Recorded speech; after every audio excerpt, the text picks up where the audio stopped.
Got a two-parter for you going into the weekend if you need to fill up some time. First off, me and Raza are talking about DraftKings for the Sunday slate. Plus, we do some prize picks, props, and geography in Africa because it's me and Raza, and this is the sort of thing that we end up veering off course and talking about. Then, Joey Wright from Football Guys joins me to very briefly talk about the new head coaches in Carolina and in Atlanta. He's a Bucs fan, so we talk about the Tampa Bay Buccaneers and what their future should be like with Baker Mayfield and what they should do with Mike Evans and their game plan moving forward before the real reason that Joey is on to talk about the Oscar nominations for 2024. I haven't seen any of the movies as of yet, so we do come up with a definitive guide of the movies that I need to see before the Oscars happen, the movies I just need to watch this year. We talk about Christopher Nolan rankings, a lot of different stuff, and go through some of the odds at DraftKings Sportsbook. Spoiler alert, Paul Giamatti, best actor, 2-1. Sorry, Cillian Murphy. Not going to be, it might be Oppenheimer's time, but it's not going to be your time. My main man, Paul Giamatti, is probably where you want to go with that one if you're looking for an underdog to back this year. But more on that. You can hit the time codes and jump around, smash the like, sub to the channel, and download the audio podcast on Apple Podcasts and Spotify. Turn on those auto downloads to really help me out. All right? Let's get to it. Mayo experience. Mayo experience. Mayo experience. Mayo experience. Experience. Raza from Stokastic.com on the line right now. The Odd Shopper, is that what it is? Yes, sir. Oddshopper.com. Doing a little betting action. Odd Shopper there. YouTube channel, like 3 times the size of the Mayo Media Network in like 2 months. A lot of interest out there. People love picks, man. People love it. Yeah, we should have got on to give our picks earlier. You actually do have Jaeger, like at 125-1.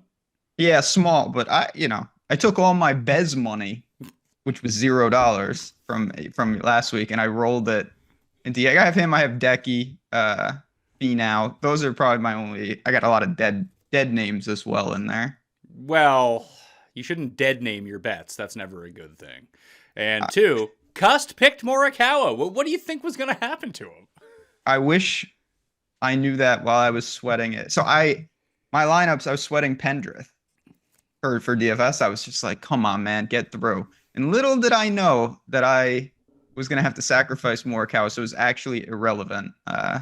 It hurt. Not going to lie, it hurt. I can see that. Ready to talk some DraftKings football? Yes, sir. 2 games. Yeah, I loaded in the optimal lineup from runthesims.com. I can share. I can read it out to you. How about that? Please.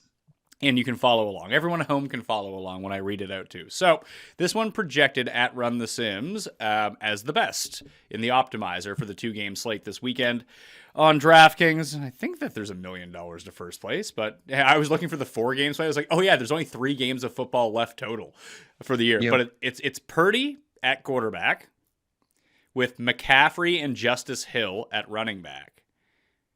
Rashee Rice, Jamison Williams, and Josh Reynolds at receiver. Kittle and Ayuk as the tight end and flex. And then Ravens D. So it's basically a showdown lineup with Justice Hill, Rashee Rice, and Ravens D. So you got a QB +3, and then a double punt run back with the Lions guys. That's what it is. Yeah. Then I get, again, there's going to be so many intricate ways. That's why I'm excited to talk about this, of doing those type of onslaughts. And, we talked about some of that on the slate last week. We were messing around with Justice Hill and some other ways to do it. Obviously, with 2 games, the punt wide receiver this week is going to be massive because that's where the value is going to come from. Well, should we look up who that's going to be? Yeah, we might want to figure out who that is. All right, I'm going to play this lineup because I hear it's optimal, so we'll do that. Yeah, that's the only lineup I've made so far, trying to get in on this. I'm very satisfied for football to be ending, and I'm going to feel that way for about 3 weeks, and then I'm going to be sitting there in the middle of March and being like, man, I wish football. But we have like the UFL, or whatever the hell that's called now. That's the like who? that. The what? The Rock? That one? Yeah, the XFL and the USFL merged. I believe it's called the UFL now. I got to keep is that the one that played, not to derail the show, we're only 5 minutes in, but there was one where every team played in Birmingham. That was the Is it that one? USFL last year, I think. And I don't know if that was last year or 2 years ago, whatever the first year of the USFL was. That was bad. But it was good because Freeman was living, like he traveled. I mean, Justin Freeman runs like all the projections that run The Sims, my business partner in that. He traveled to Birmingham to go scout the practices for all of this stuff. And he had like he was like the beat reporter for all of these teams. And the first 2 weeks of the USFL that year is probably the most money I've ever made betting. And you could only do it on Prize Picks because they were the only places offering these lines. And we just crippled Prize Picks on USFL until they just started copying the lines from Run the Sims. Yeah, I can't even. I'm genuinely trying to look up who these teams are. I think it might be the same teams. I got the St. Louis Battlehawks on my screen now. Okay. I don't know. They were XFL, Okay. I think. Yeah, see, XFL, United Football League, 2024. It's the same teams. A lot of money to be made on leagues like that. Oh, yeah. Are you kidding me? I'm all about betting very, very shady things. That's right in my wheelhouse. Yeah, nothing you like more than the 12th ranked power conference in D2 NCAA basketball. Got to do it. Got to do that little. How about that African soccer treating us well as it always does? Did we have Guinea or Guyana? I can't remember. Guinea. Yeah, Guinea-Bissau, Equatorial Guinea, also very, very sneaky. So there's a lot of drama going on in West Africa. A lot of good teams up there. I mean, is Gabon is Gabon the one that looks like Texas but in reverse? Like the So shape that's of Mali. it? I think that's Mali. No. Mali's like a straight line, isn't it? Or is that Malawi? Mali's got like a weird. It's kind of hard to describe, but Mali's got like a big triangle almost. All right, there is one that looks like the state of Texas, but if you put it into a mirror, and it's really little, and it's on the west coast of Africa. I believe it's Gabon. Now I have to go like effort this. Here, I'll even bring up. Please, I'm very interesting. Let's see. Gabon. Let's see. I see what you're talking about. Yeah. Yeah. Very nice. It looks like Texas, but in reverse. I mean, Well, that's the best Mali. way. That's the best way I would be able to describe it. That's fair. Look at Mali real quick so you see what I'm talking about. I mean, you see how it's got really like a. I really should. Yeah, Mali's right here. I was when I went to the Model UN in 2008 in New York. I was Malawi. Ooh. Yeah, Malawi. I fucked off after an hour and went to the bar with the guys that were, I believe, Burkina Faso. They're good. Malawi not so much. They didn't even make the tournament. They got issues. Poor guys. Cote d'Ivoire. They were good in like World Cups 10 years ago. They're the host, and they fired their coach in the middle of the tournament. But that's not overly relevant. Right. So there we are. There's your West. What is this tournament? So it's like the CONCACAF, but for like the Euros, but for Africa. Yeah. African Cup of Nations. So they whittled it down, and now we're gonna watch my boys from the Congo hopefully make a run. Okay, there we go. Let's jump back over to NFL. Smart. Football on this side of the pond, and we'll try to find one of these jabroni receivers who we want to play. How much of it do you think hinges with Deebo Samuel? So I guess the point would be, do you think that Samuel plays in the first place? And even if he plays, is he a play on DraftKings, or is he a perfect person to fade and play like Jawan Jennings because he'll just be like a decoy and will only play half the snaps? So I think that's going to be kind of the balance. I expect them to at least try to play him, but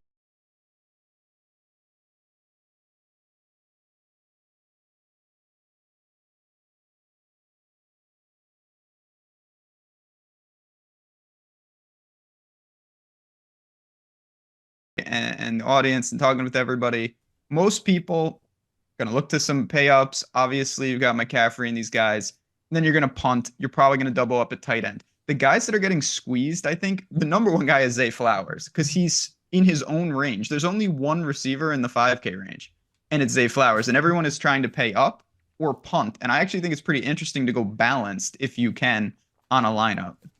So how much do you think the correlation plays a factor here? Like, do you care about correlation this week? Not really, in the sense that you can do you can do a couple of things that are quote unquote uncorrelated for the sake of leverage. Like this is where, and we've seen this even on the larger slates. Like you could run your defense against your quarterback, or you could have like I'm gonna have some Gus Edwards with Lamar. Interesting. Just to capitalize on points. Just to say, okay, there's everyone singing the same thing. Justice Hill, great. He can catch the ball. What happens if Gus Edwards goes full Gus bus and runs a couple in? Yeah, it makes it less likely that Lamar gets there on the ground, but it's not impossible. What if Lamar and Gus Edwards both have 2 rushing touchdowns, and then you want a weird uncorrelated skinny? Yeah, I guess with slates this small, the reason that I say the uncorrelated lineups could really work in this sense is exactly what you just said, that yes, Gus might run 2 in, Lamar might run 2 in, and the pass catchers don't do anything along with it.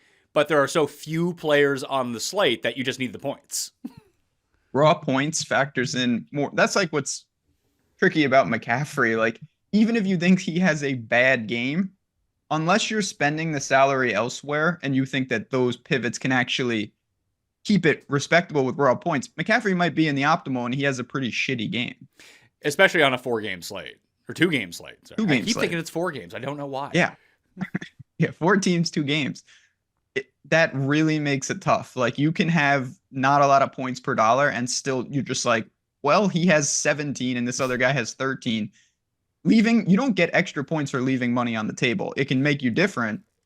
But like, if your pivot is 1v1 and you have Eli Mitchell and I have McCaffrey, you might win points per dollar, but I'm just going to win most likely. Yeah, I think that gets overlooked on slates this small. I mean, I would get fading McCaffrey on, and if there was 6 games or even 8 games or on a full game slate, like I understand that. And if that's like the stance and leverage you want to take in a showdown lineup, then you hope to get lucky in that sense, that he has the bad game or he is so expensive as a captain that he just makes the rest of the lineup unfeasible, and then you can't win with him anyway. But you still have to get lucky that he has, like, when you say a bad game, we're talking, like you said, 17 points. Yeah. Yeah. I mean, of course, you can't really bank for like, oh, he just gets immediately injured. Like, that's then you can ask for your money back. It's okay.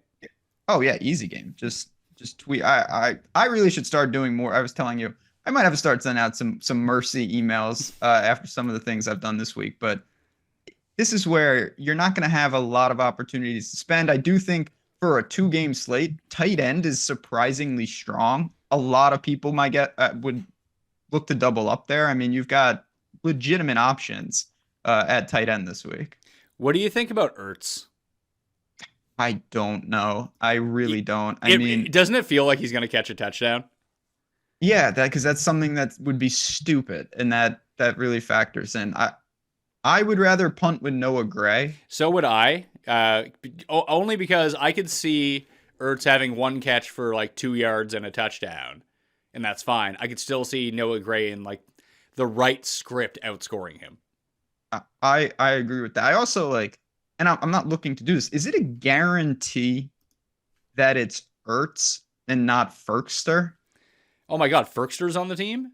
Yeah, they added him too, and quietly, like he's not a nobody. Like I don't know. When you say that he's not a nobody, he is a nobody. It's just we used to play him when he was on the Titans because he used to like steal touchdowns. They had a guy who did that this year, and I don't even remember what his name is. But when he catches a touchdown next year for the Titans, I'll be like, oh yeah, that guy. I believe he's number 86 on the Titans. He's like their 3rd tight end. Pruitt? Now it's not my Cole Pruitt because that guy has the best name in all of sports. Okay. I'm out of Titans tight ends. It's not Jonnu Smith because he doesn't play for them. Correct. It's not Chig. It's the other guy. Yeah, no, I'm out of names. All right, so Ferkster signed by the Lions could be an indication that Detroit is preparing to be without rookie sensation Sam Laporta. Oh, this is from January 13th. So he signed that's old news, I think. All right, so he signed like 2 weeks ago. Yeah, and he hasn't factored in, and he wouldn't, except of course Brock Wright broke an arm or something, and that's why the Ertz buzz. But I just like don't think it's a guarantee. I don't know. I would rather go elsewhere and avoid that. I would probably, instead of playing in my DraftKings lineup, I would just bet Ertz first, last, and anytime touchdown or something. Yeah, that's fair too. That's what he's not in there to like block for you. No, that is true. He's not like a yards after catch guy. He's drawing to that touchdown. I don't even know. He might go full Craig Reynolds, as we saw last week. Just 1-1-1. That'd be nice. That's like the Jerome Bettis old school days, except he'd be like 8 for -2 and 2 touchdowns somehow.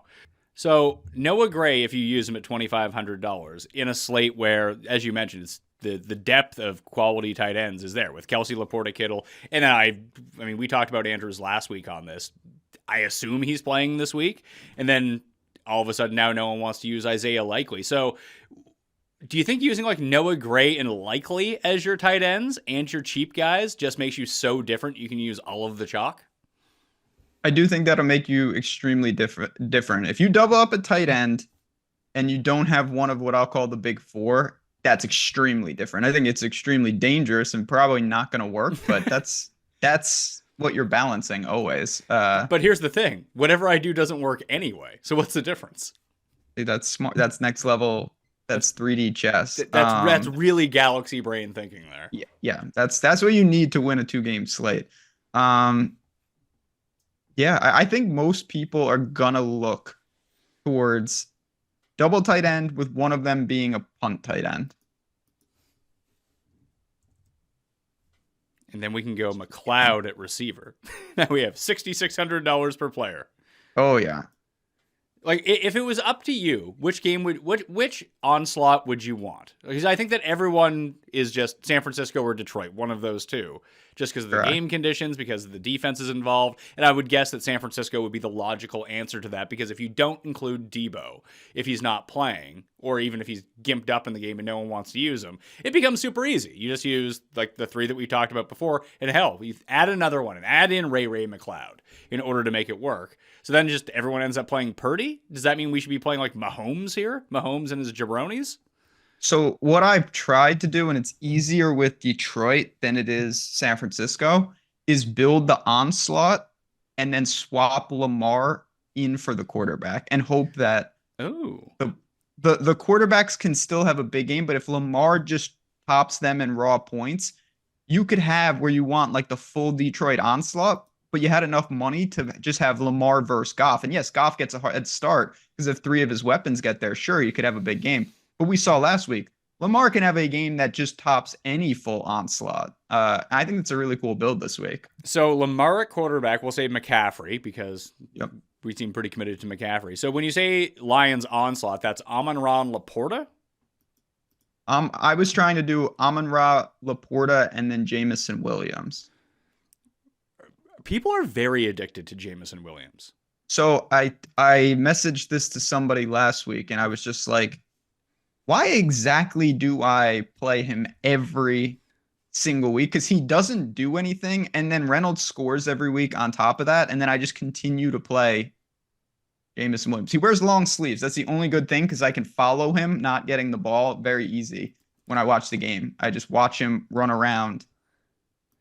She's very bad. Josh Reynolds is, he did get in his limited practice. So I'm going to guess he's going to play. I play Josh Reynolds every week instead of Jamison Williams. And he's not like he's great, but he does like catch a touchdown every week, which is nice. He really does. Or he goes 5 for 80 like he did against the Rams, which is, that's decent. I'll take that at $4,000. Yeah, so, I mean, it works, and he's out there all the time. So I got St. Brown, Reynolds, and Laporta in this lineup. I still have Noah Gray as the tight end. I could probably change that to, like, if we're going to be punting this off anyway, I could probably just change that to Likely. I think Likely is the play over Andrews, only because if Andrews is back, no one wants to play Likely. That's the only reasoning I have. That's fair. And Andrews still might not, be good. I'm a big Isaiah Likely fan. So you have, and it's someone to put with Lamar in that sense. So we have no Chiefs in this lineup. Like, we could just play Noah Gray instead of Likely and save a bunch of money. But where do you go with defense here? I mean, in a perfect world, I would use Baltimore. I don't know if that'll be feasible. It can be Baltimore with Lamar. Yeah, Baltimore with Lamar. You could even go skinny Lamar and Justice Hill. That would actually fit too. I mean, we leave $500 on the table here. So here's what our lineup looks like right now. It's Lamar with the Ravens D, Justice Hill, and Likely. Mm-hmm. McCaffrey as the other running back. Ray McLeod, Amon-Ra and Reynolds with likely Laporta as tight end flex and Ravens D. Like we have $500 left over. If we have this many, because we basically have a Detroit onslaught with no Goff, and now we have a Ravens onslaught, including a defense, a running back, and a tight end, but no receivers. We could probably get off one of these Ravens. Yeah, what I'm trying, because I do like this lineup. What I'm trying to do something real dumb here. I don't know if it's gonna work. This is actually pretty interesting. What if you went? I'll give you a 3v3 off this. Okay. Kill Justice Hill, kick him out, kick Ray McLeod out, and click Likely out. And you go Gus Bus, Jennings, and Noah Gray. Oh boy. So you got. Yeah. There. I see it up on the screen now. Yeah, like that's a weird looking lineup. I mean, if you're not first, you're last, and this could be last. I like it. Oh, this could be. They might send you a message, just like we're not gonna. Are you sure? We're not gonna even display this. Yeah. You get your money instantly refunded. Yeah, like just somehow they offer a cash out option like betting. Or just like you can take 1/5 of this right now if you want. Yeah, I would recommend, like, there's a lot of money up top on this 2-game slate. Runthesims.com/Mayo to use, like, the optimizer or the sim. Like, this is where, like, I know that you guys have them at Stochastic. We have them at Run the Sims. Like, these are the type of contests in slates where sims, I think, really matter. There's no doubt about it. Like, if you have 13 games on a slate, they matter. And maybe I just have a wrong read on this, but from my interpretation of the Sims, the short, like, showdown 2-game slates, that's where they really make their money. I agree. Again, it's very anecdotal. I've had most success, like, I obviously use our Sims, and I've had a ton of success on the smaller slates of just giving myself weird lineups that I wouldn't have normally gotten to. And this lineup, that's straight from my deranged mind. But I like these type of builds where it's just like everyone in the lineup makes sense. It's just a weird combination. Like Lamar, Edwards, and the Ravens D as your only Ravens is such a weird build, but I like that. And you could even like do it a little bit differently. If you didn't want to use Jennings, I'm sure that there are Kansas City receivers. Like if you wanted to pick Wright, and Yes. if you didn't want Lamar and Gus, let's say you wanted to upgrade that spot, you could drop Jennings into one of Sky Moore back. Sky Moore's back, right?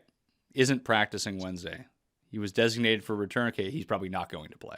So Tony, we don't know. You have Marquez Valdez-Scantling. Like Justin Watson seems like the perfect guy for this slate.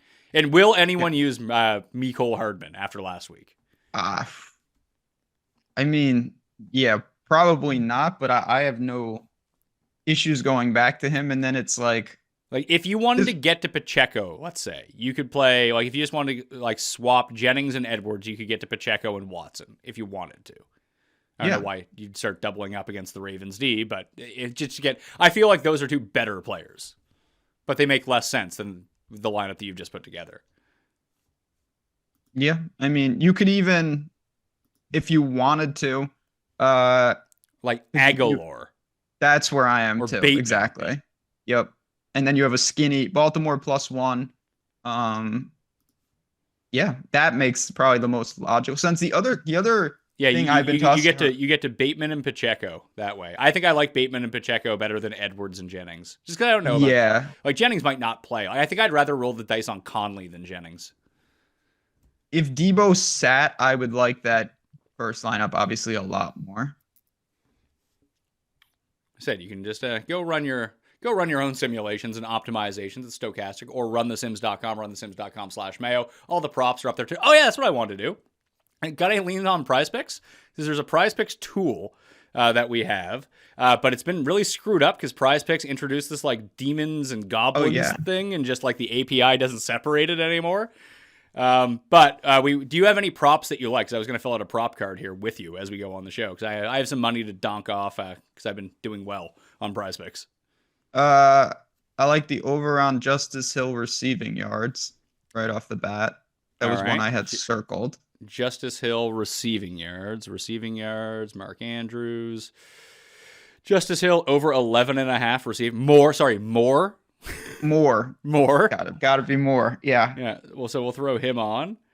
I like Brock Purdy rushing yards. Let's see here. Receptions. What do they have for MVS? Don't even have them. That makes sense. That's a tough scene. Amon-Ra, 7.5 receptions. That's a lot of receptions. Ooh, what are the domestic books doing with him? Let's see. Amon-Ra St. Brown, 7.5. Yeah, I mean, over 7.5 is plus money at every single book, basically. All right. So, I mean, do you use that for prize picks as well? Like if it is juiced up to plus 110, whatever it is, and the minus is, what would be that? I mean, depending on the book, minus 140 for the under? Yeah, I mean, depending on how big the vig is, but yeah, I do use that. I mean, that's a lot of the stuff we do over on OddsShopper is like, okay, let's take all the books and where are the pick'em sites and how do they differ? Because those are static lines, obviously. Yeah. Gibbs, I mean, again, it's like under 99.5 receiving yards for Travis Kelce. Like, yeah, no shit, but it's one of those like weirdo ones. Yeah, like I said, I say goblin a lot, but I don't really understand. Yeah, do you understand how these things work? I stick mostly to the more traditional like flex 6-card type things. Yeah, you can get a free square with McCaffrey rushing yards if you want, but I think then you're limited to like a $20 entry. Why am I looking at David Montgomery? This seems. I like David Montgomery over rushing yards, but it gets away from you really fast. I like Purdy over rushing yards. 7.5. I'm always big. I'm big team people that don't run in the playoffs. Maybe not Goff. Goff is like just too crazy with what even Goff. I mean, those were probably a lot of kneel downs, but he had apparently 6 for 6 against Tampa Bay. That's not bad. San Francisco might kill him if that's the case, though. Yeah, he doesn't want to be running, but they'll take their chances on the ground here and there. Do we go Montgomery over Gibbs under rushing? I do kind of like Montgomery. All right, we'll throw Montgomery on. We'll go more on him. We should probably play some lesses. Yeah. Let's go Gibbs less than 48.5. What are we up to now? All right, we're up to. We got one more. Let's just make this a 6-banger and try to win all the money.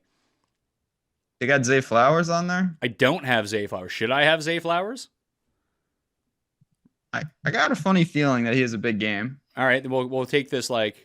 We have to go more. We'll play as adjusted, 69.5. Nice. Oh, yeah. And then, he's a player. Then we need one more. You got to short somebody. Gibbs is the guy I've been shorting, which means that he's going to go absolutely nuclear this week. He's obviously a really good player, but like he really doesn't get that much work. Like he gets like 12 touches a game, but he somehow turns them all into useful plays. Do we just take this? Did we just say Jameson Williams under and just hope he doesn't get any catches? I mean, it's been his jam. Been working. Trying to find. Yeah, they hate do it. They hate posting MVS stuff. We need one more to finish this off. In this thrilling segment of Prize Picks. Prize Picks, if you hit the description, by the way, or just use code DOP at Prize Picks for Dogger Pass Podcast, if you deposit $100, they'll give you another $100. So I would suggest doing that. I think it works all the way up. Like if you deposit 50, you get an extra 50, that kind of thing. Okay, we need one more. Quickly. Under on Jameson Williams. Under Jameson Williams receiving yards or receptions? Receptions. All right, let's see if he's actually. Oh shit! All right, receptions. There we go. Jameson Williams not listed. Okay, very good. What about the under? Is Andrews listed? Andrews is listed. It's like 30 something and a half, 35 and a half. Mark Andrews, 35 and a half. Yeah. Let's go under. Yeah. Less. Sorry. Less. So 44 to 1 is what we can get paid on this. Yeah. Sounds profitable. All right, let's see. If we go $100 wins 4,400. You ready to? What was 125 pay then? There we go. 125 pays 5,500. You ready to do this? I'm ready. I need to hit like 3 or 4 of those to claw back, and this will be the start. All right. Easy stuff. So we just won $5,500 for everyone, especially myself on this one. Code DOP at prizepicks.com. Ben, besides West African soccer, what else you got going on over the weekend? Yeah, obviously for me with college, I know most people don't care till March, but college basketball is only getting bigger. Of course, we got the NFL games, so you'll see me on Stochastic. You'll see me a ton over on Odd Chopper. You do like to bet. Check us out there as well. So it's a good time of the year. I know I'm with you. I'm excited for football, honestly, to wind down a little bit, get into some other sports, and then I'll miss football. So, all right. Ben Rasa at JazzRaz DFS on Twitter. I shall be sticking around with you. Joey Wright is joining me in just a moment to talk through the new head coaching vacancies, or not vacancies anymore, the new head coaching hires, and Oscar nominations, and maybe some betting odds. Stay tuned. All right, let's bring him in, talk about some NFL head coaching jobs that have just been filled, and the Academy Awards, which I've seen none of. So I need like a guide of both what to bet on and what to see. Joey Wright, football guys, first time on the show. Thanks for coming on, man. Oh, Pat, we've been trying to do this for what, maybe a year since we saw each other last in Vegas. Like, I am just happy to sit down with you, happy to be here. Let's talk about some head coaches and let's talk some movies. Yeah, well, I can talk about 3 specific movies with you. Okay. But we'll talk about that a little. I don't even know if I can talk about them with you. I'd have to get like you. I mean, how old are your kids? Are they like 3 and 4? Because I have like takes on Paw Patrol. I have a 4-year-old and a 7-year-old, so I could go with you on Paw Patrol. We could talk some Bluey. I'm very seasoned in the Bluey. Yeah, so this is why I need you to tell me what I need to be like watching over the next 3 weeks to get myself. Absolutely. I can see the best picture odds and be like, oh yeah, I need to go see Killers of a Flower Moon. Like, do I have 90 hours to spend watching this? Like, what's the best way to watch it? This is what I need you to help me out with. And we are doing a movie club on PME. If you want to go watch Southland Tales, that episode of the PME will be coming out in like 3 weeks or so. You're probably going to hate the movie, but I love Southland Tales, and I get very excited to talk about it. So there's movies that you love to watch because they're what they are. And Southland Tales is one of those ones you're like, that was an experience. And I've gone back to it 3 or 4 times because of what that experience is. So see, you're one of like the 3 people that might tune into this podcast that I've already filmed it. But if you like to, I don't know, doing drugs, it's a good movie to watch when you're doing drugs, I bet. Or you like choreographed dance numbers to killer songs, one or the other. Yeah, or just a lot of choreography in general to weird songs happening. If you like The Rock or Stifler or Buffy, like, it's got everyone in it. So Southland Tales, try to find it. I don't even know it's on a streaming service. You can probably like buy it for $1. Go watch it, have some fun with it, and tune into the movie club. But Raheem Morris ends up going back to the NFC South, where he started as the Bucs head coach, was the Rams DC, now back in Atlanta. Are you surprised this is what they did rather than another offensive guy? I kind of was, and I think a lot of fantasy managers, because I do the fantasy football stuff, I think a lot of them were surprised by that as well. You know, I have a little bit of experience with Morris coming because I'm a Bucs fan, and I think he's kind of beloved in Bucs circles, maybe because he preceded Greg Schiano, who was just so hated, but he's not that offensive-minded head coach that I think a lot of people wanted to see land with the Falcons. But I will say, if Zach Robinson does follow him over, I'm much, much more optimistic about this. Well, that's always one of the things with the defensive coordinator when they get hired. Like, yeah, I'm not even going to touch the offense. Now we can get like a Ben Johnson type to come in and be like, the offense is yours, you go nuts. That doesn't always work out all the time because you need to utilize these weapons, but why are people perpetually just so excited about the Falcons offense? Like, well, if you put this guy in here or this coordinator here, is there a chance like Drake London and Kyle Pitts, and I mean, Bijan looks really good and you see the flashes from these guys, but is there a chance like they're not awesome? Like they're just okay? It's a very big possibility that is true. I think the next big step for this team is to go get a quarterback, because I don't think Desmond Ridder is it. For the Falcons. And so whether that's they send their 2nd round pick to the Bears and they grab Justin Fields if the Bears want to move on, if they go in and they don't have overlap, but if they go get Jameis Winston, let's say in a trade, Like that could be exciting for the Falcons offense, but I think you just need someone that's going to move that offense down the field to get Drake London, to get Kyle Pitts, to get Bijan moving in the right direction. That's your out right now. Like you've drafted all these guys inside the top 10. You're tied to them. Like in getting the quote. I don't know. I think a retread something like Jameis is a terrible idea because I feel like that's no different than having Heineke at this point. Like you either need to make the move and get Fields. I've been saying trade for Tua because I think Miami should get rid of Tua and Miami should get Fields. Okay. I don't really think that that's going to happen. Hell, you could probably get Sam Howell for nothing, although is that really even helping you at this point? So do you just bite the bullet and just try to draft someone? Like, is there going to be, what do they pick, 8th? Or no? They pick 8th, yeah. Yeah, they pick 8th? I don't think that Drake May, Caleb Williams, or Jaden Daniels at this point in the whole preseason draft process are going to be there at 8. So I think the Falcons would have to trade up to get one of those guys. So you and those are kind of the 3 big ones. Yeah, you spend the draft capital to trade up and try to get one of those 3 guys. Or, like you mentioned, like trade a 2nd or 3rd for Fields if Chicago is willing to let him go. Well, what do you think you would rather do? Would you rather give up 3 first-round picks, including the 8th this year, and maybe even a player to Chicago or New England or Washington, whoever it might be, to trade up to get one of these 3 guys? Or if you trade for Fields, like, yes, you don't have to sign him to a huge extension, but it makes, if you're going to give up anything for him, it really makes very little sense to not sign him to an extension at that point. From a value standpoint, I would rather give up this. If I can get Justin Fields for a 2nd or, good God, for a 3rd, that's the move I want to make.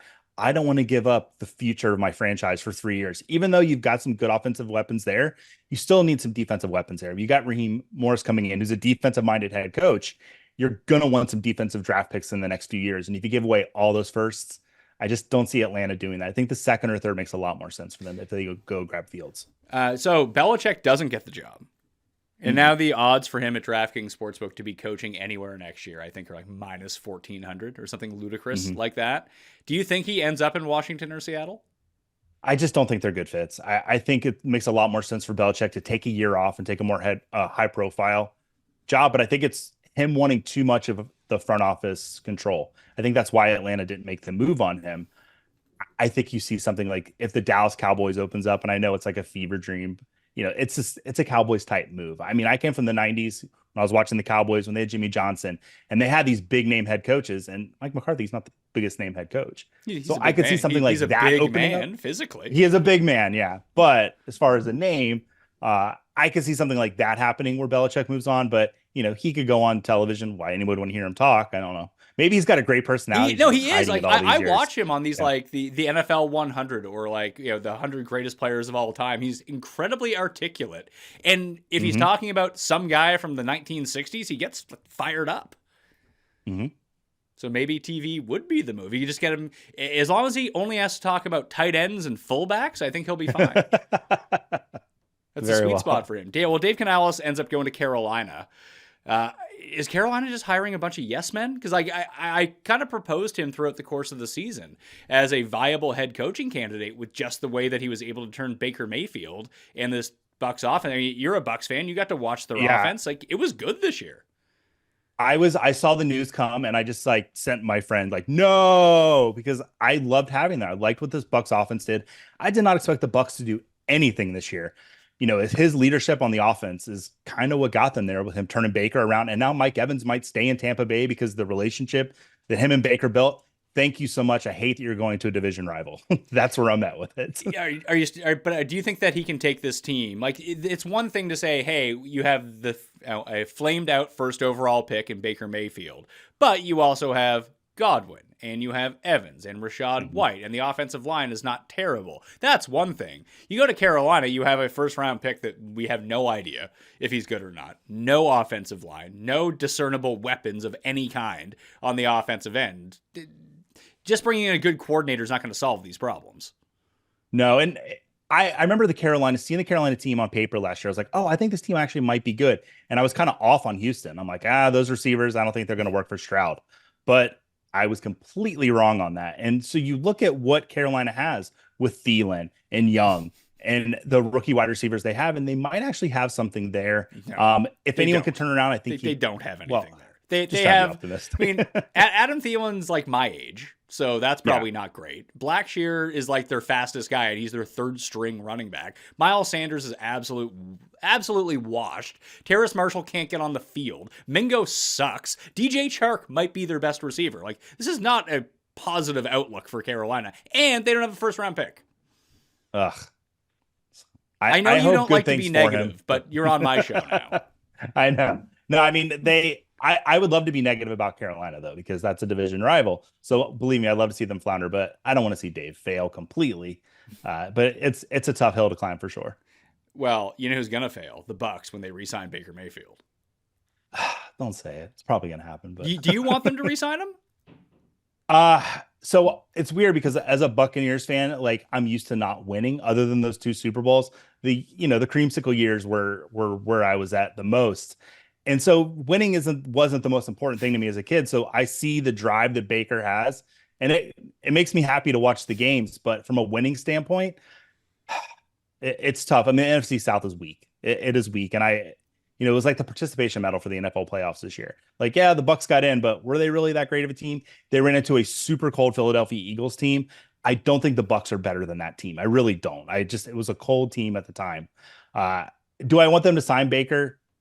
From am I going to buy the jersey standpoint? Maybe, but do I think they'll win a Super Bowl with Baker? Probably not. No, but I feel like it cripples your team if you sign him to some ludicrous deal. And I can see what's like the vibe check for the Bucks right now? Like, are people like in the Bucks community, do people want Baker or not want Baker? It's not that I wouldn't want Baker, but like, if it was me, like 1 year, just a 1 year deal, pay him whatever for 1 year. That's fine. Cause you can get out of it the next year, but you should be actively looking for the quarterback of the future.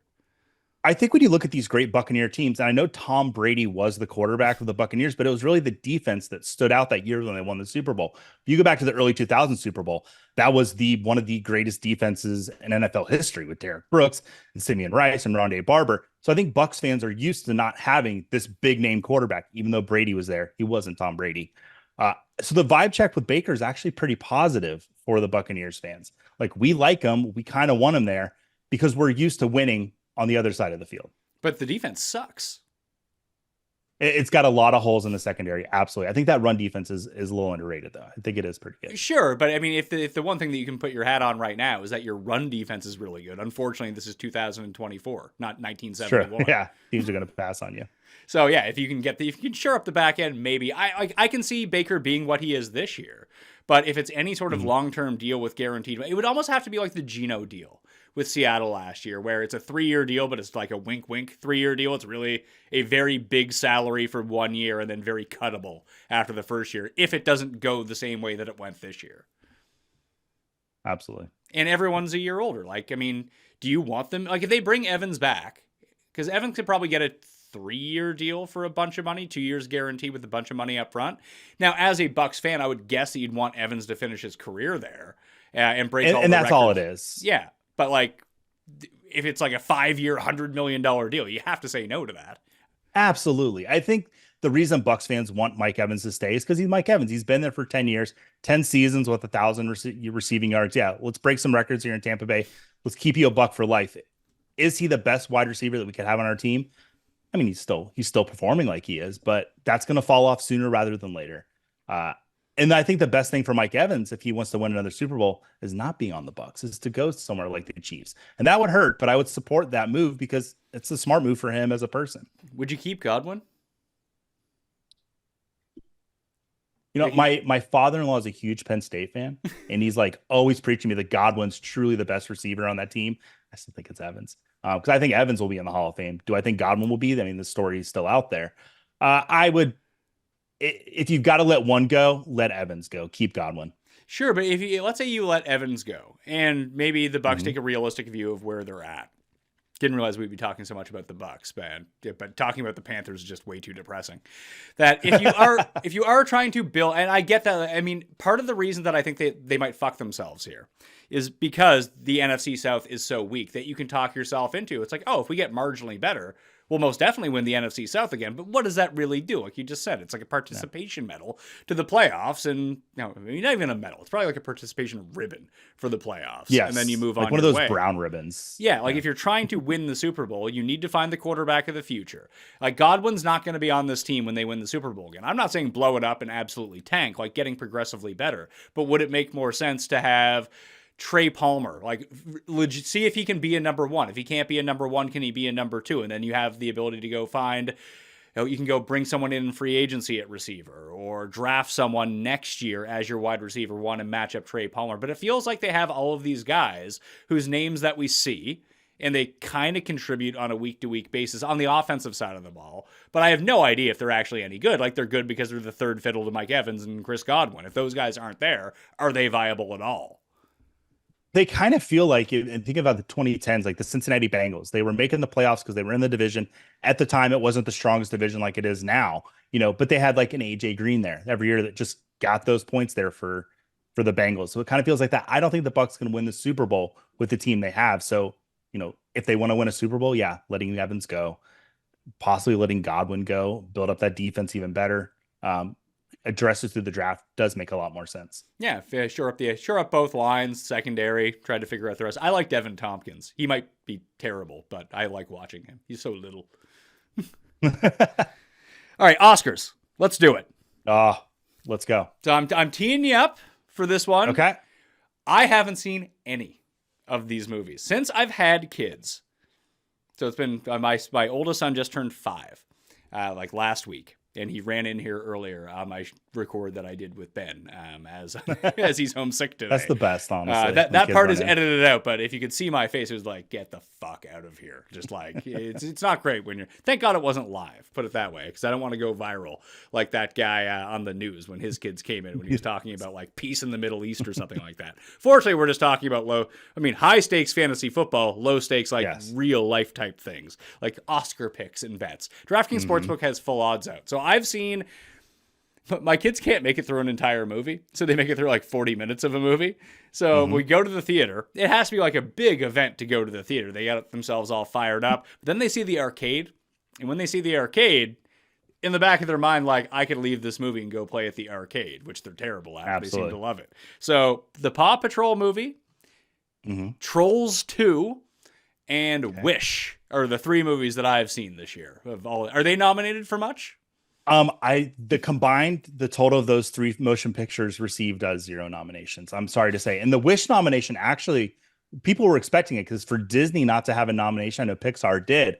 That's a little, like, are their tides turning? And Wish is kind of, beloved. The one thing that didn't happen for Wish, though, is it didn't get a streaming release before Academy voting, which something like Encanto, Frozen 2, they had that. They had the streaming debut before Oscar voting went out. So that might have been a misstep on Disney's part to not get Wish nominated. Well, let me tee up the Best Picture nominees here. Well, I have actors pulled up right now. I should probably go to awards. Best Picture, this is all at DraftKings Sportsbook.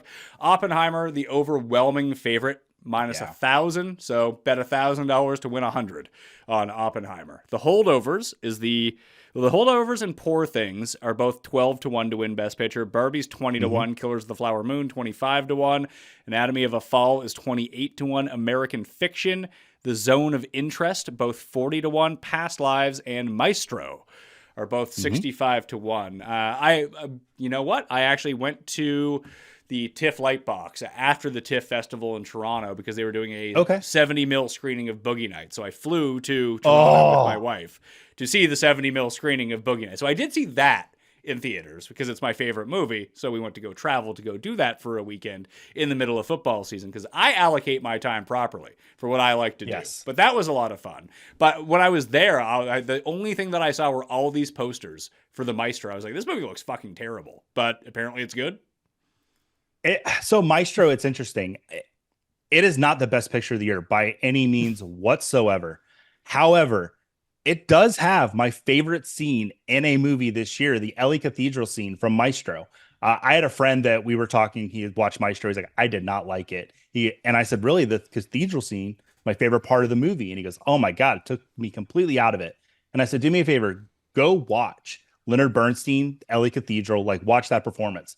He went away 10 minutes later, sent me a text. He goes, okay, I get it.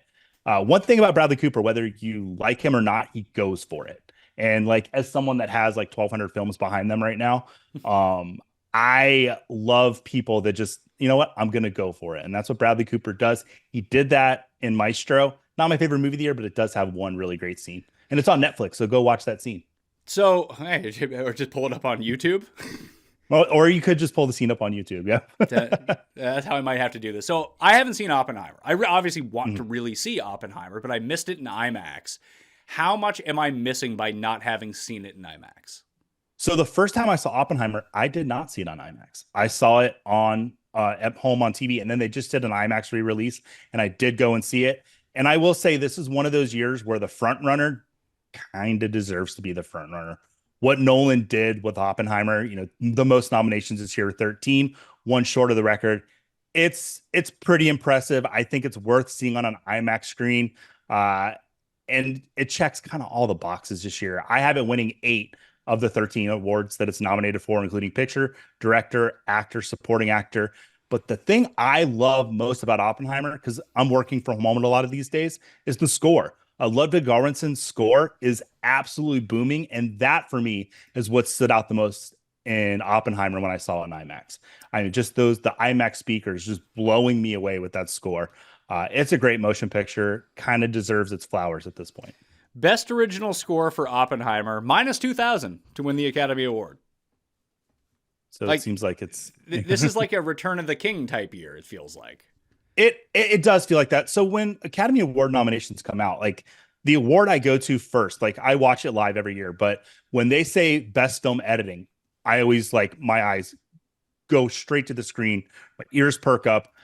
Only twice since 1980 has a film won Best Picture and not been nominated for Best Film Editing. I can tell you one of them. Go ahead. I think this is the case. It would be no, maybe it won cinematography. Did There Will Be Blood win Best Editing, or did No Country win? It was nominated for Best Editing, but it won Best Cinematography that year because it only won 3 awards, which is outrageous. And I will die on the hill that There Will Be Blood is much better than No Country for Old Men. But that's me. It's the best film of the 2000s. There Will Be Blood, easily the best film of this. What do you want to call millennium? Better than Southland Tales? I will here on this show today say that I think There Will Be Blood is better than the Southland Tales. I'm willing to take that hot take. Listen, I told you if you're going to come on, you got to have some hot takes. So you just nailed one right there. But on the editing, Anatomy of a Fall, The Holdovers, Killers of the Flower Moon, Oppenheimer, and Poor Things are the 5 films. I think that's where you're going to see Best Picture come from. And I do think it'll be Oppenheimer. Yeah, minus 1,600 to win Best Film Editing, Oppenheimer right now. Anatomy of a Fall is the second favorite, but it's 9-1 at DraftKings Sportsbook. Yeah. What is the film editing guild? Is it the ACE or is that the cinematography one? I believe ACE is cinematography. I'm the going to be straight. The Eddies are the editing awards. Okay, there we go. Yeah, I remember this when I used to be very big into like prognostication in like 2005. But again, I don't see the movies. It's really weird just having kids derailed my like. The first year in 2019, I think that was the Roma year. I watched all of them that year because I was just at home with like my son up overnight. It's like, yeah, I'll take the 5 a.m. to 8 a.m. shift. You go get some sleep. I'll be up with the kid and I'll watch Roma while he like sleeps in my arm. I really enjoy it. I remember those days of the kids sleeping while you get to watch movies. Yeah, not so much the case anymore. No, they're all over the place now. So you think that how long is Oppenheimer? Is it like 5 hours long? I think it's like 3:10, if I remember correctly. Okay. I could grab it off the shelf and look, but what I need from you, and what I need from someone out there is to write some sort of article. Because I was talking to this with one of my best friends over the weekend at my son's birthday party. He has twins that are both 5 years old too. So like he loves movies, can't get it. He's like, I want to watch some of these movies. Like I want to watch Killers of a Flower Moon. He's like, I don't have 3.5 hours to sit straight and watch this. Like, can someone like break it into chapters for me to be like, I can watch it until 62 minutes in, and then I can stop and like come back to it later. Like chapters for these things, which sounds like a very, I mean, this is the streaming world that we live in, but to have some sort of guide where I can bang these movies out. But, like, I don't want to start Oppenheimer knowing that I don't have 3.5 hours to watch it. Like, I like to sit down and watch everything in full. But if I knew there was, like, a quote-unquote intermission point, then I would feel more comfortable sitting down and starting it. I agree with that. And I think that might be because I'm along the same lines. Like with kids, I don't have 3 hours to sit down to watch a Killers of the Flower Moon. I actually, with Killers of the Flower Moon, I had to like make negotiations with the wife because I wanted to see it in the theater. So in that case, I did take the time to go to the movie theater to see that. But in most cases, like the first time I watched Oppenheimer, it was a 2-sitting viewing for me. And I had the Blu-ray. Maybe this is where I make my pitch for physical media needs to come back, because there were chapters where I knew, okay, like, all right, chapter 12, that's going to be my intermission point. And I do believe in Oppenheimer, there are a few title cards that do let you break it up a little bit, if I remember correctly. So we need more directors that will do that. I remember that someone was doing a Lost rewatch once. And there was like some sort of article, like the essential episodes of Lost, like out of the, I don't know how many episodes came over the 6 seasons, like 100 or something like that. But like here are like instead of watching all 100, here are like the 63 that you need to watch. And like these ones that you can cut out, they have like no real purpose for the story or anything. Like if you want to watch them, you can watch them, but you're not missing anything if you do it. So I was like, oh, that's a nice essential guide. Having that with the chapters, I just think for each of these movies would be super helpful. Is Killers of a Flower Moon like good in an Oscar sense? Or is it like good as a real movie? Because when I think about like a Scorsese movie that I want to see, this is not it. No, I mean, it's not a gangster movie on the surface. It has a lot of the Scorsese themes in it. I think it's a great movie if Martin Scorsese wants to ride off into the sunset and this be his last movie he ever makes. You see a lot of directors, their last movies are not very good. I think this would be a nice bookend to his career. It's a story that he's kind of always wanted to tell, and I'm not going to give away the ending of Killers of the Flower Moon, but it kind of deviates a little bit from its source material. And the ending of Killers of the Flower Moon does kind of seem like a bookend to Scorsese's career. And I can't say more without giving too much away, because I don't want to spoil anything. Let me ask you this. It's not so much the gangster stuff that I need from Scorsese, but is this movie funny at all? Because it does not look funny at all. No, it's not. I mean, it's a very tragic movie about a very real thing that happened with that Native American tribe. So there aren't those tongue-in-cheek moments. And that's the part of Scorsese that I want. Like, it doesn't have to be gangsters. It doesn't have to be, I mean, most of it is crime and some sort of variation. But like even something like Bringing Out the Dead, I liked because I could allow like Scorsese's sense of humor, or at least the way that he translates his scripts into film, like I find funny. Like that's the type of black humor I enjoy. And I just don't know if I want to see a super self-serious Scorsese movie. What was it, like Kundun? Like I couldn't watch it. It's got more to it than Kundun. I would say there's not the Joe Pesci type performance like in Goodfellas, where like Goodfellas is a serious movie, but you're laughing your butt off the entire time at the stuff Joe Pesci says because it's so ridiculous and hilarious. There's not that in Killers of the Flower Moon. I will say that. Yeah, and Wolf of Wall Street might be the funniest movie of the past 10 years. Oh, one of the funniest movies of like the last decade. So I do like that you said that.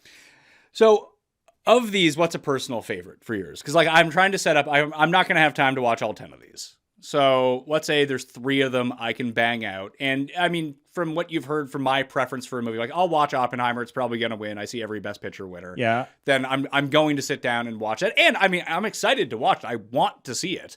But if we're going to go with the other ones, like Barbie at least seems like it's fun, if nothing else. Is this where I stand on my soapbox about Barbie? The Hollywood Reporter threw my name out there this week, with a quote about Barbie, and Barbie is a lot of fun, is what it is. It's an absolute blast of a movie to sit through for 2 hours. It's a kind of a quick runtime, but what Greta Gerwig did with taking basically a doll and putting a really good screenplay behind it and a story, Barbie's absolutely one of the 3 movies you should see this year. I would say Oppenheimer as well, because I do think it's going to pretty much sweep the awards. And then I'll give some love to 2 more, because I can't just pick 3. I'll take 2 more. Poor Things. Poor Things for me is the funniest movie I saw this year. Dark humor. Is that the Emma Stone Bring Your one? Blinders. Yeah. And I mean this in a very in the nicest way possible. You'll see more of Emma Stone than you've ever seen before. So just pre-warning on that. Everyone I've talked to that saw Poor Things, that was kind of like, I laughed a lot, and Emma Stone was naked a lot. I mean, have you watched The Curse yet? Yes. Oh my dude, that's another pod for another day. Her best performance of this year might have been on The Curse. I would recommend everyone watch it. Whether it's good or not, I don't know, but I was fascinated. I don't know either. The entire time.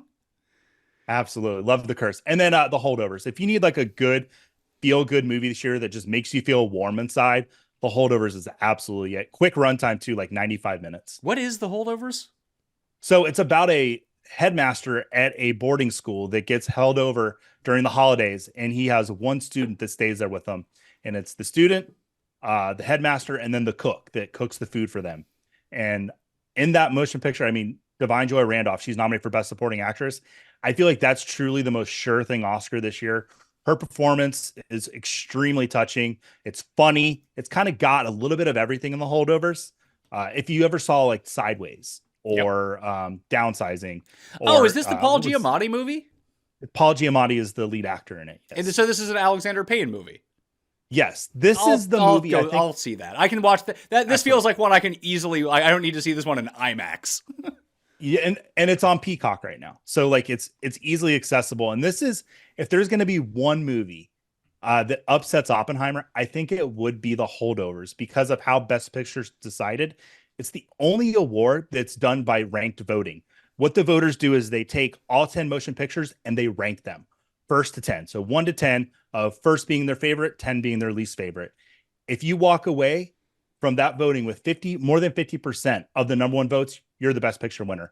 If not, the bottom movie that had the least number of number one votes gets chopped off. This is how you see feel-good movies like Coda 2 years ago. I don't want to call Parasite a feel-good movie, but it had a good, run behind it. It had some good momentum behind it because of good favor. What was the other one? What was it up against that year? What was the big movie, the favorite that year? Once Upon a Time in Hollywood was the big one, I would say. Yeah, but that wasn't the betting favorite. That was like 5th. Like that wasn't going to win. There was one that was actually the betting favorite over Parasite. I can't remember. I just remember I've been a huge proponent of South Korean cinema for so many years. The night that Parasite won Best Picture, my phone was going off. You would have thought I won Best Picture that year. When Parasite, I'm trying to remember what was the other big frontrunner that year. I'm gonna go look it up right now, but I'm pretty sure it was a movie everyone hated. Like, I know it wasn't Power of the Dog because that was the Coda year. Yeah, was Coda any good? I never saw Coda. Coda was one of those, like, it's a feel good movie, and I think it got a lot of 2nd and 3rd place votes, and that's how it kind of ended up with Best Picture. So you think the holdovers? I mean, it really strikes me as odd that Paul Giamatti and Alexander Payne could make a feel good movie. By the end of that movie, you're feeling pretty good. I will say that. Like, I was surprised too, because Sideways, you kind of walk out of Sideways, you laugh a lot, but it's kind of sad. You feel like just the world for Giamatti's character. And this, it's got a little bit more positive turn. All right. I mean, did you ever see the movie? It was a Cronenberg movie. I forget what the name of it is now. It was him and Robert Pattinson. And it's about like an anti-Wall Street movie. Cosmopolis. What's that? Was it Cosmopolis? Cosmopolis. Have you watched that? Cosmopolis. I never actually saw it. I just know of those two working together on that. It's most definitely not I mean, I don't know if Cronenberg could ever make a feel-good movie. Definitely not a feel-good movie. I think, is The Fly his most feel-good movie? It might actually be, or History of Violence, maybe, because he had that real steamy Maria Bello and Viggo Mortensen sex scene on the stairs. He did Eastern Promises too, right? Enjoyed watching. And you have that like William Hurt 4 minutes at the end that got him an Oscar nomination, which is just awesome. Mm-hmm.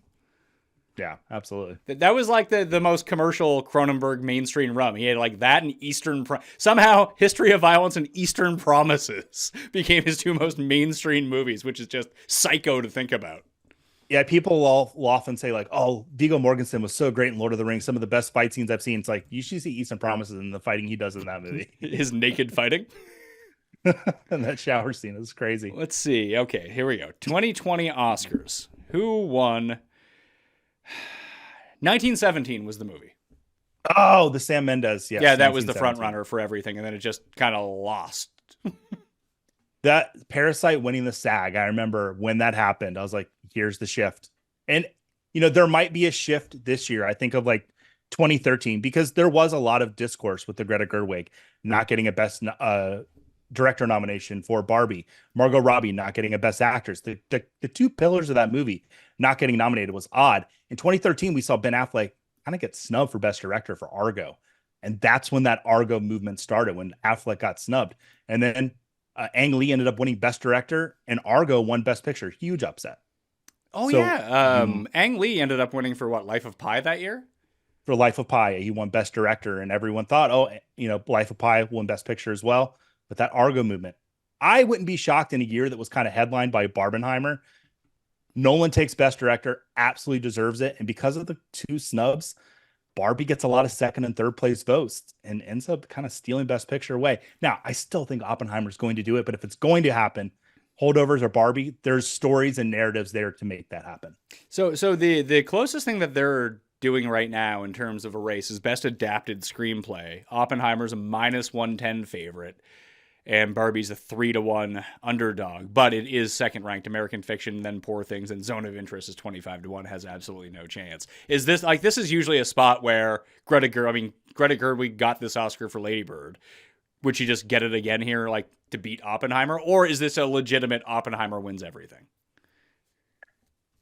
I have Barbie winning Adapted Screenplay because I don't think Barbie's going to win Best Picture, but I think this is where you honor Barbie. I think this will be their, I should say, highest award they win is Adapted Screenplay. You nominate Gerwig as a writer to win Best Screenplay. It makes a lot of sense.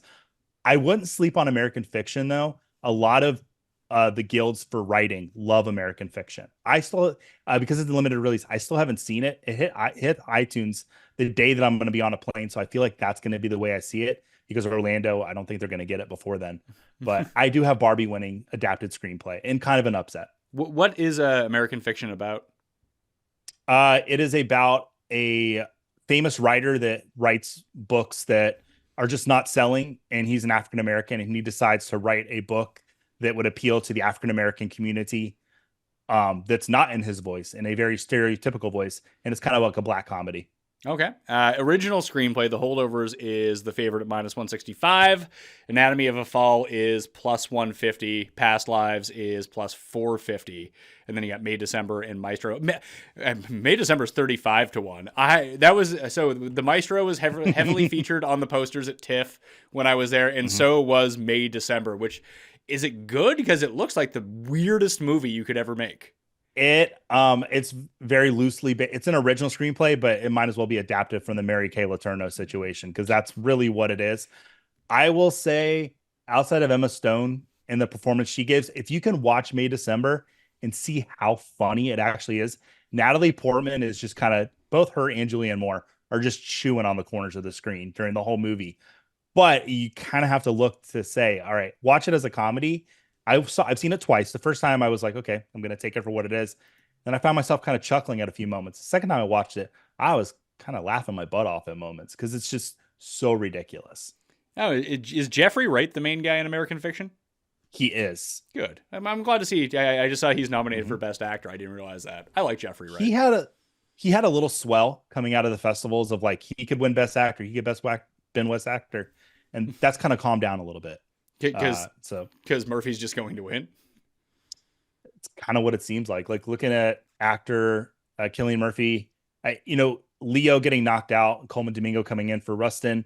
I would say Cillian Murphy and Jeffrey Wright are the two front runners in that, and it just seems like a straight Oppenheimer year. By the odds, that is not the case. By the odds, Jeffrey Wright is fourth in the odds. He's 28-1. It's funny that that's why I like telling you not to look at the odds before coming in, how you would rank them and how you feel the perception is going to be. Because I think that's really helpful in soft markets like this when you're actually trying to bet money on it that, what do the sports books really know? You can tell who the favorites are because of who wins the precursor awards. But Murphy is -250 to win as the favorite. Giamatti's the second favorite at 2-1. It seems per the odds, it's a two-way race between those two. I could see Giamatti winning. You have to look at Oscar history as well. And Giamatti not getting that nomination for Sideways still sticks with people, still talk about it, that he was snubbed so hard. Not just he should have won, just the snub. So this might be what they made up for it a couple years later with that boxing movie, and he won an Academy Award. But this is easily his best performance since Sideways, I would say. And I don't think that's a bold take at all. What Cillian Murphy does and Oppenheimer is very impressive. And he's pretty beloved. He's also, there's a big part of winning an Academy Award, and that's campaigning, going to every event, shaking hands, kissing babies. Cillian Murphy's doing that. He is, but I mean, didn't Anthony Hopkins beat Chadwick Boseman 2 years ago? Yeah. Don't underestimate the old white actor. Because old white actors love voting for old white actors. Cillian Murphy, boy, he'll get his Oscar someday. This might be the last. I mean, I have no idea. Paul Giamatti could be like 35 for all I know. He just perpetually looks 50 years old. But if you say like this is really his best performance in 20 years, and yeah, he won a supporting Oscar. But it kind of reminds me of like when Philip Seymour Hoffman was Capote, and it was good that they gave him the best actor.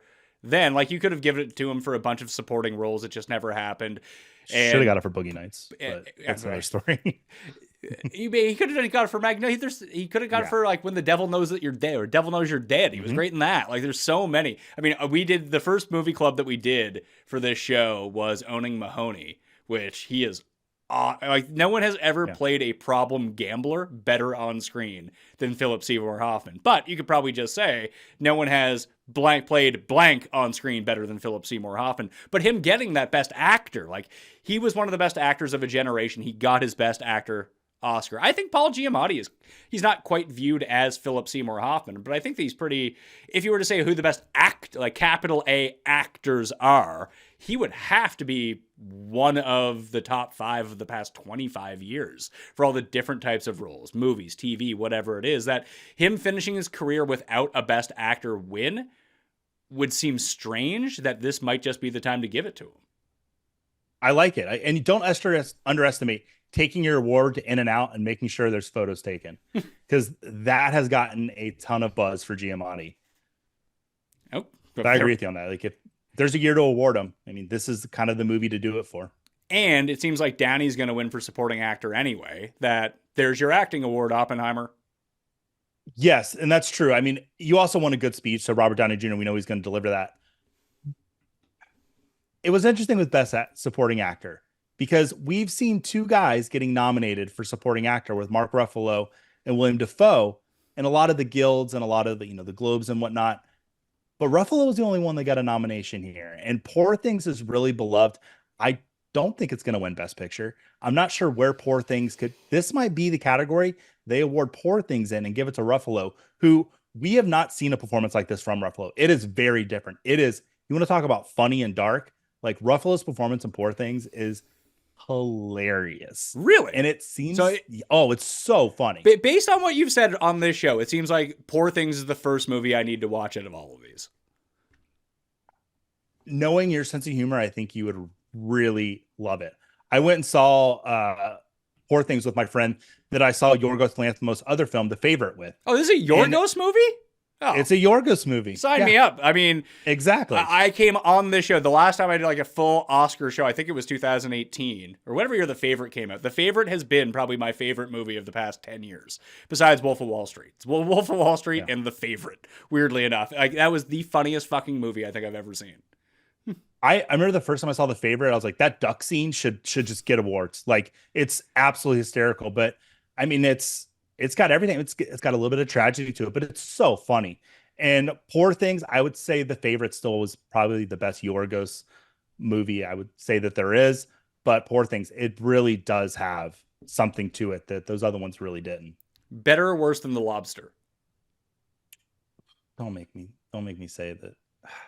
I like The Lobster a lot. I like all of Yorgos films, honestly. Even Killing of a Sacred Deer. I'll still give it to The Lobster over Poor Things. Okay.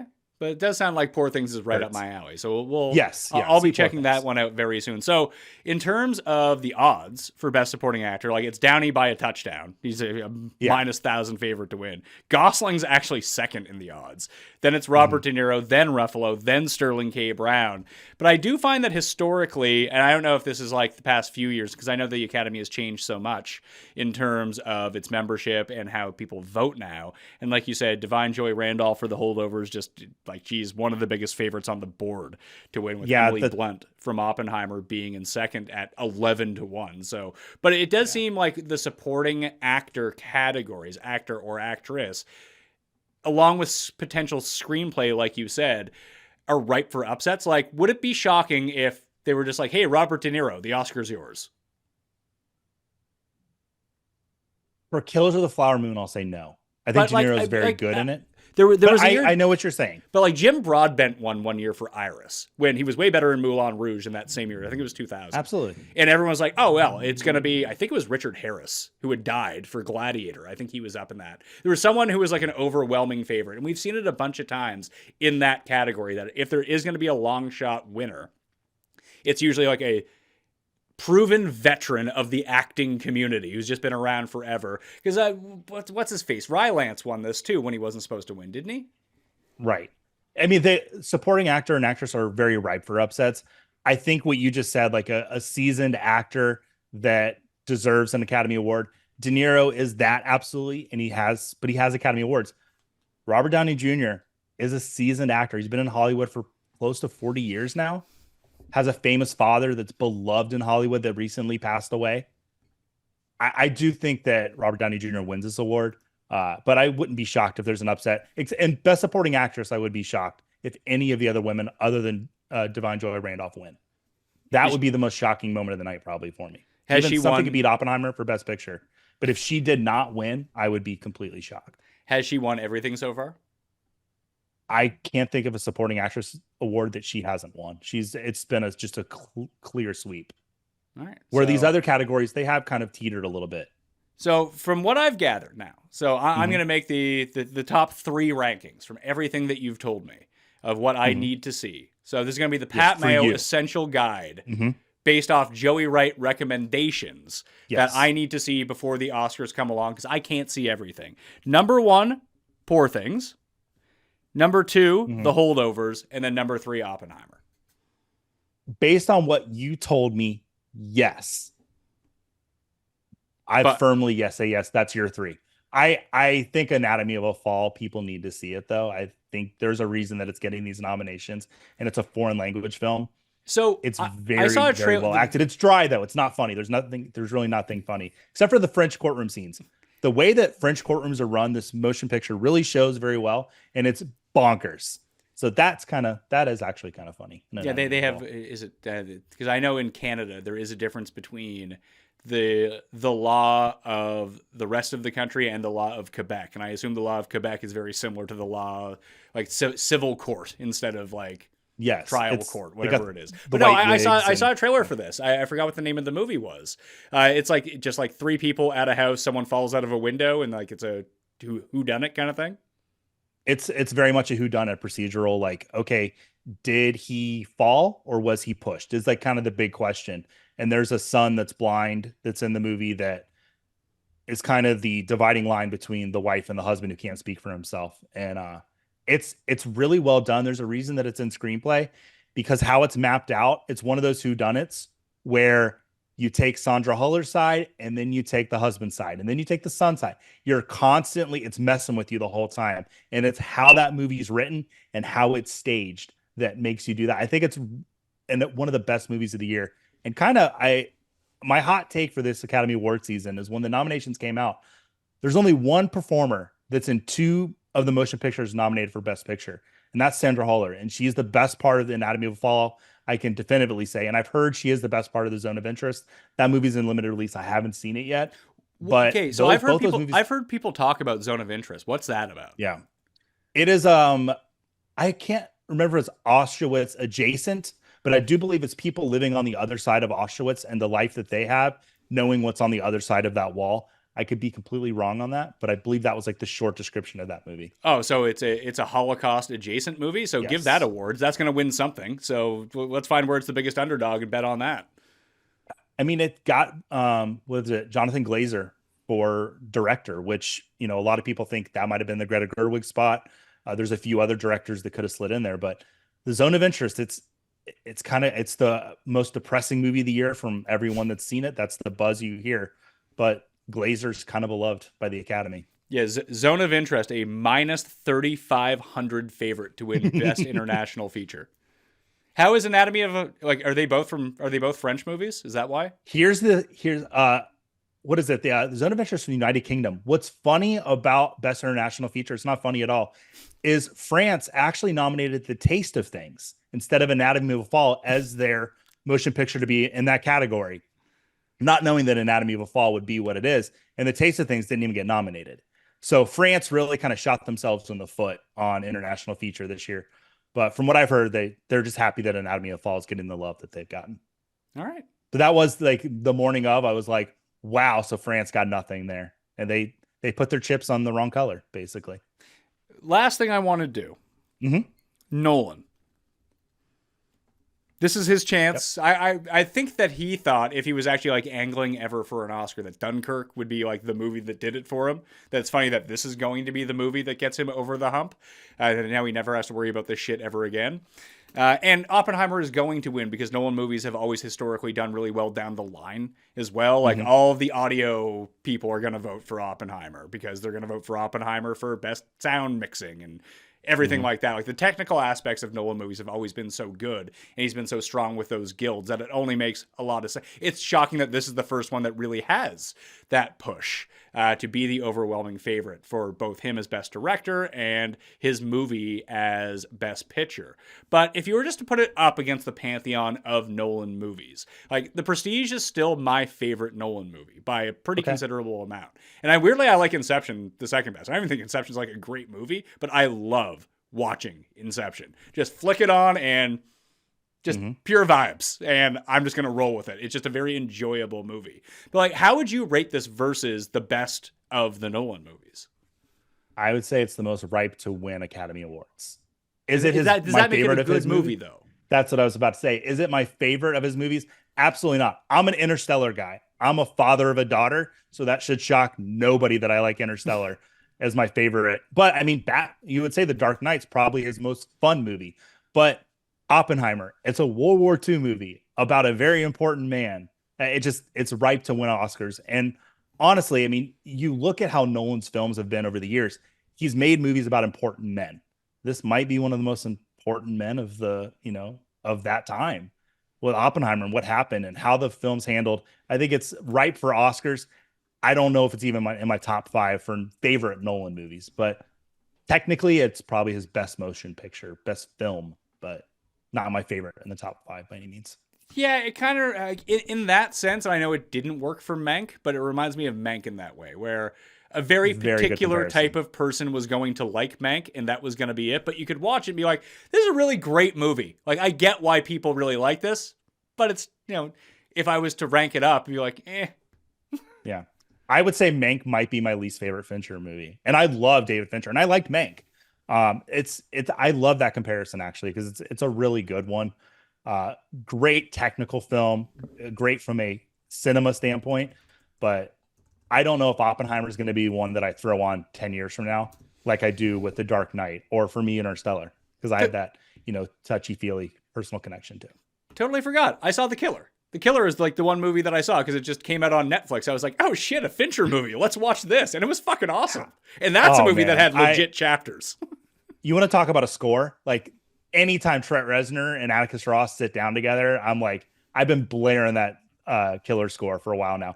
A very fun movie. And, that was one that was getting a buzz because it's like, oh, Fincher's putting a movie about a hitman out. Okay, let's see it. And I don't know why it didn't get more love. It's so much fun, and it's really good. It's well made. It's a glorified popcorn movie. That's why. And Fincher's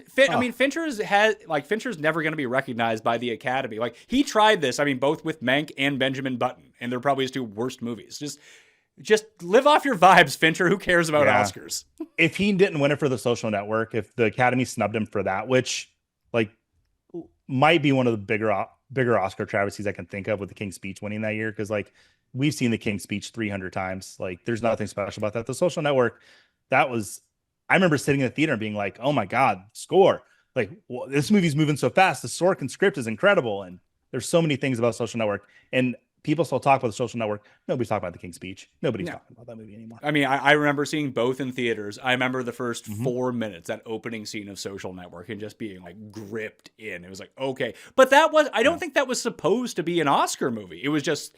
It turned out to be one of the 5 best movies of the millennium that people were like, Absolutely. Okay, let's go. But Benjamin Button was designed to basically be Forrest Gump for David Fincher. And it sucked. It's so bad.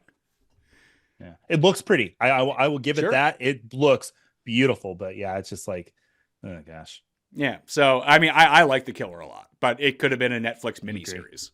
It could have been a 5-episode series. It's It's not too late for that, Fincher. If you'd like to do that, I will be there to watch every episode of that. But even just you could like we talked about chapters off the very beginning. Like you could cut it in that way. Like each destination he goes to could have just been an episode. I wonder how much of it's hubris for some of these directors. Like, I don't think Fincher has that because of what he did with Mindhunter. But like, and Tarantino and the talks Spacey about because he did what's the name House of of that Cards. show? What's that? House of Cards. House of Cards. Yeah. Yeah, he did that with that. But I wonder with like Christopher Nolan, like, would he ever make a series? And it just doesn't seem like it. He seems like he's a straight film guy. Same with Tarantino. As much as he says he loves television series, he's doing it. Is that his next move? It's got to be. If he says he's only directing 10 movies, and then like, have they started filming the one? Like, does it come out next year? The Film Critic. The one? Critic is I believe the script is written. And listen, I'm a Tarantino guy. Like, I love Quentin Tarantino, and people can come at me for it all they want. I just enjoy the hell out of his movies. I don't think he's done. 10 movies and he's out. We'll see, Quentin. Yeah, I can see 10 movies and he's out because he does like 3 prestige TV shows, and like Netflix gives him $500 million or something. He could do that because I mean, he said that what was it? The Hateful Eight was originally supposed to be a stage adaptation, and Once Upon a Time in Hollywood really should have been split into 2 parts because there's a lot to tell in that movie. That's the Once Upon a Time in Hollywood. Of all his scripts he's ever written, it is the most that there's a whole world there that he could have 6 stories going at one time. So yeah, I could see Tarantino doing that. With some of the other directors, it's just like the hubris, I think, might get in the way of because of that word, those 2 letters, TV. Yeah, even though it's not like that anymore. But no one strikes me as I am an artist. How dare you with TV? Have you seen how he's accepted every director award this year? No. It's just like inevitable. Like, yes, this is my award. And you know what? Like when Michael Jordan stepped on the court, like, yeah, he was cocky because he earned that. And I think Nolan's at a point with this award season where he's like, yeah, I've earned this. This is mine. Will he get it? I think so. But who are the other nominees? Who's second in terms of odds right now? Can I guess because you're looking at them? Yeah, I got to bring them back up. But yes, you can guess. I'll say Yorgos is probably second and the Yorgos is third. Okay. Is Scorsese second? Let's see. Scorsese is second. Yes. Okay. Yeah. Giving Scorsese one more Academy Award, even though we said he didn't care about it. He's one of the greatest filmmakers, I think, of all time. Can we say he's the greatest living filmmaker? Possibly. Well, giving him a second. Here's what I do want to talk to you about that just for a second, because like Nolan's a minus 3,500 favorite to win this. He's been commercially successful. He's one of the best technical directors of all time.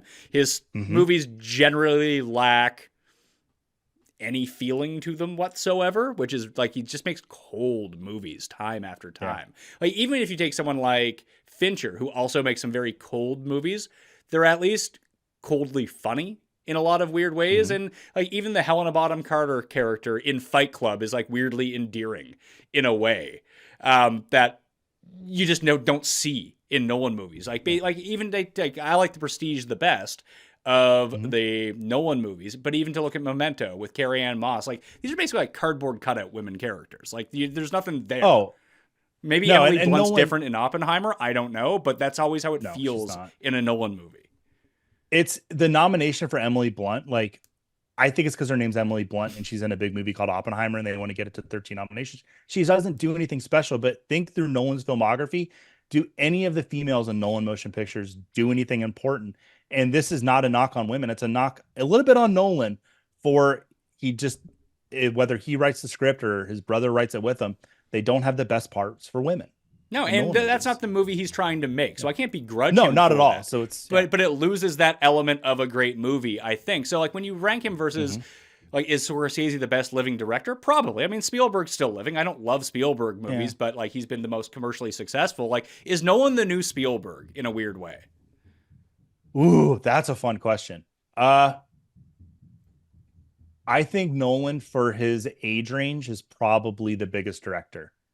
But I think but no one would say, like, I would feel like only very casual film fans would say that Christopher Nolan is the best director or their favorite director, because some people will say Wes Anderson is my favorite director because that's the style of movie that they like. I bet you Yorgos has a lot of buzz as like the next PTA type, like, person that critics love and like they can't wait for the next movie of his to come out, kind of thing. Yorgos is like is for me like the new Mel Brooks, because he's making comedies like nobody else is, and that's what Mel Brooks was doing. I don't think we'll ever have another Stanley Kubrick, but when you see a Nolan movie come out, he's kind of taking top billing. Same with a Tarantino. There's these named Jordan Peele is the kind of the director that's only got 3 in the bag right now, but I feel like he might be the next huge director that you're going to see a Jordan Peele movie. You're not going to see a movie starring whoever's in the movie. I would agree with that. And I agree that no one's at that level. So maybe Fincher and Nolan are two kind of like different sides of the same coin, where Fincher has been commercially successful, but it seems like the things that he does the best are the ones that are not commercially successful. They're just the really weirdo stuff that he likes to do, where you like Christopher Nolan makes a movie, unless it's Tenet and it comes out in the middle of a pandemic when theaters are closed, it's going to make $300 million. Just write the check. Like he's there's no more, like there's not that there's no more movie stars, like Tom Cruise still exists, but there are so few movie stars that directors in a weird way can sell a movie off their name now. Absolutely. And I think one thing that Nolan does really well, and I'm not trying to insult anyone, he makes movies that make dumb people feel smart. Because Inception is a really well-made movie that's just makes no sense. It's smart, but dumb people can understand it. It's not smart. It makes no sense. Therefore, it doesn't make sense. It makes you feel smart. It makes you feel like, oh, I like cinema because I like this movie and I got it. When it's just a lot of guys in suits and yeah, it's cool. It's pretty smoothly made. No one can make a cool fucking movie, is what I will say. But in that sort of that air that you talk about, like Inception's a cool movie, but it's cool for the masses, where The Killer is a cool fucking movie, but people just aren't going to like that movie. No, and they're not. I mean, we talked about, I could talk about directors all day long. There's a joke of like guys can hang out and just say guys' names and they're just having a great time. But you mentioned PTA earlier. That might be who I think's the best filmmaker because he can do anything. Yeah, I mean, he's my favorite director ever. Yeah. Like I love PTA movies, but can they're I ask not what your for favorite everyone. PTA is? No, they're not. Is Boogie Nights your favorite PTA then? Yeah, Boogie Nights is my favorite movie, like ever. But okay, the more I go back and revisit the entire catalog, like Phantom Thread is one of the funniest movies I think I've ever seen. So funny. And people just like, why would anyone go see that and think that they're going to have like a laugh fest about a, 19th century Daniel Day-Lewis sewing master? It's fucked. It's a great movie. The moment I saw that Leslie Manville was cast in that movie, I'm like, oh, this is going to be funny because she's good at delivering that type of comedy. But yeah, I have been banging the drum for Boogie Nights for so long, even outside of that opening tracking shot. Like there's so much to love about it. And it's just got that stigma of what it's about, which is the hugest barrier to entry to that movie. But once you get over that barrier, it's one of the best movies that's been made in like easily the 90s, easily. Yeah, I mean, put it this way. If you like Goodfellas, Boogie Nights is basically just a Goodfellas knockoff that's 100%. Not about the mob. It's about porn. But the same sort of thing that like Goodfellas isn't really about the mob. It's about the people who are family in the mob. Boogie Nights is just the family that's also works in porn. Yeah, it's the family. What I liked about Boogie Nights is like I grew up with a decent family situation, but my friends are kind of become my family. And that's what Boogie Nights is about. It's about the family you create in your lives when you don't necessarily have a family. So yeah. And we can talk about Boogie Nights all day. I will too. I mean, we'll get back together and just kind of like, maybe that's what we'll do during the off season. Fill up some shows where we rank the director's best movies. I'd like to get into these Nolan rankings. We could do PTA rankings, Tarantino rankings. But if people haven't seen The Master, go watch The Master. Like you want to see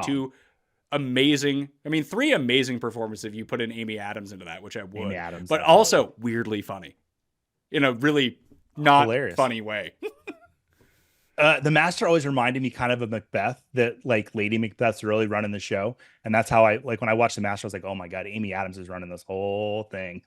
Like, I mean, there's nothing like inherently funny about Amy Adams giving Philip Seymour Hoffman a hand job into a sink, but there is something funny about that. All right, Joey Wright, tell everyone where they can find you. I mean, we just talked about movies for an hour, but you do work for Football Guys. Yeah, so I'm over at Football Guys. I'm the community manager over there. So I'm the guy on the Discord answering all your questions. I do host Sunday Morning Live in season, but out of season, you'll see me on the Fantasy Football Show over there with Alfredo Brown and Dave Kluge. Also check out the Audible with Sig and Cecil.